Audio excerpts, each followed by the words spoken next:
Siku nyingine tena hapa Gift Online TV ambapo kipa namba 1 wa Simba Kasali anatarajiwa kukosa mchezo wa pili wa ligi kuu Tanzania bara dhidi ya Pamba Jiji FC kutokana na jeraha la goti alilolipata katika mchezo wa ufunguzi dhidi ya Kagera Sugar. Kasali aliyeumia kwenye uwanja wa Kaitaba mkoani Kagera ambapo Simba ilianza msimu kwa ushindi wa ugenini na kuondoka na pointi 3 muhimu.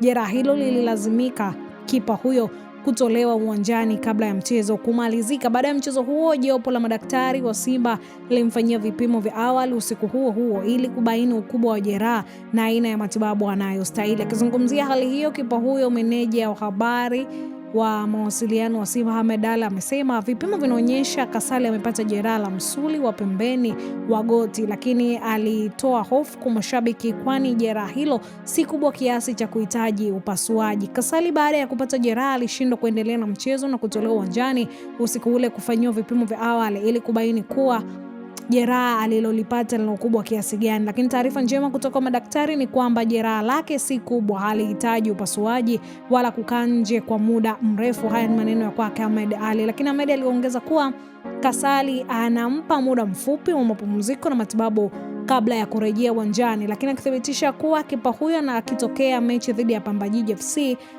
itakayochezwa siku ya Jumatano Agosti 19 kwenye uwanja wa CCM Kirumba huko Zanzibar.